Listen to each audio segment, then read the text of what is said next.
It's part of the fabric of the language.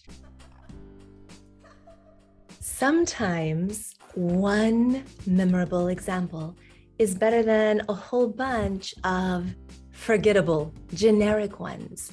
And that's what I'm going to give you today. An example that will form an image in your mind that will stick with you and that you'll be able to come back to again and again to help you remember a pattern in spoken English that I consider one of the most important things I teach. This is one of the first things I teach to students when I start to work with them, simply because it's so common. I know that in the course of working with a student, this pattern is going to come up again and again. So we might as well identify it from the beginning to be able to recognize more instances of it as they appear.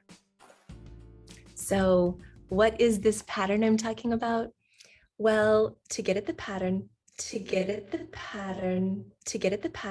let me ask you a question, and I want you to answer out loud. How would you say this phrase?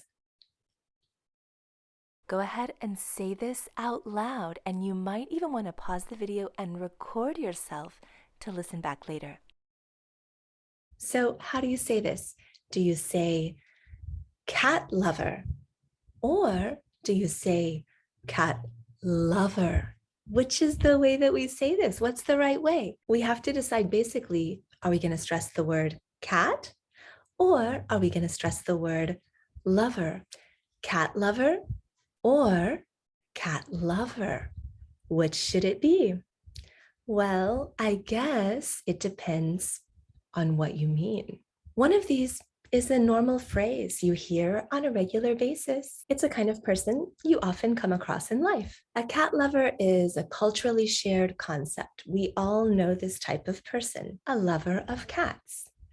A cat lover. Let me say that one more time. A lover of cats. A cat lover. So we're stressing the word cat and our tone of voice goes up. That's our intonation to emphasize that stressed word.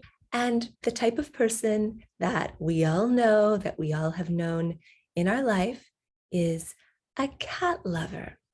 So what happens if we stress the other word?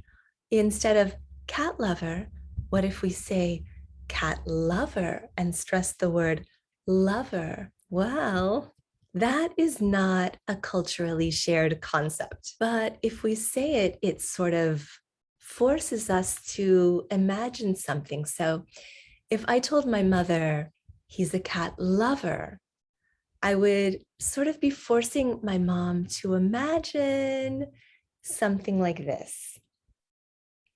Sorry, Mom.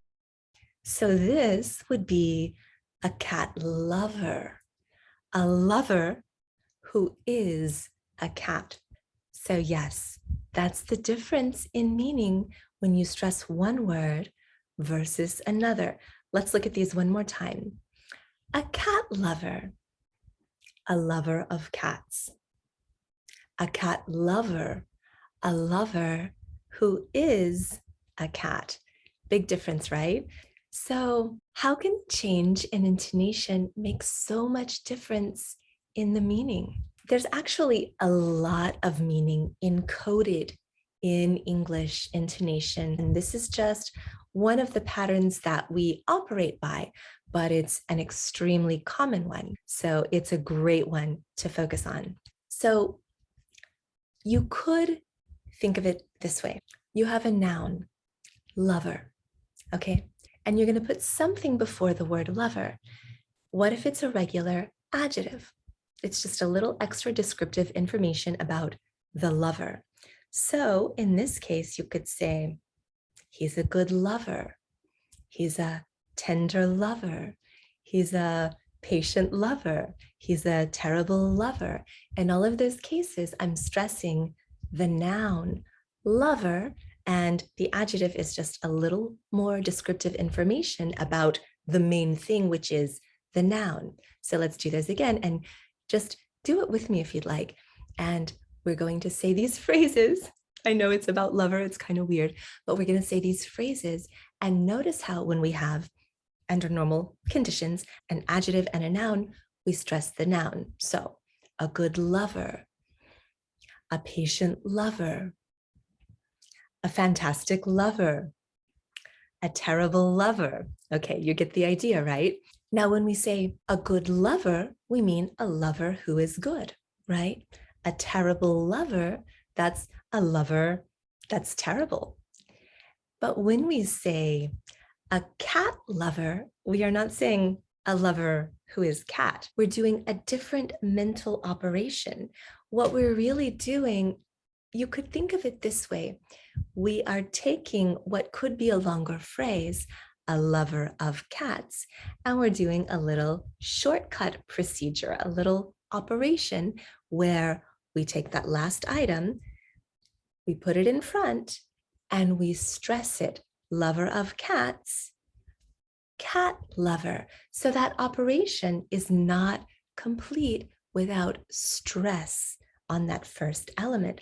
A lover of cats is not a cat lover, but rather a cat lover. And we can do this with lovers of other things as well. So a lover of chocolate, a chocolate lover, a lover of music, a music lover, a lover of theater, a theater lover, a lover of books, a book lover.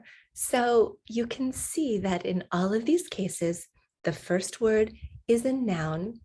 It's a shorter way of saying lover of something. We take that something, we put it in front, but we do not treat it like a regular adjective. If it were a regular adjective, we wouldn't stress it. But it's not a regular adjective. It is the thing you are a lover of. You are creating a category of person. What category? A cat lover, chocolate lover, theater lover, book lover. This is a type of person. And so it's really an operation that shows a pattern of thought in English. And for that reason, it's also really good to take the time to learn deeply. So this little operation that we just uncovered is everywhere in spoken English.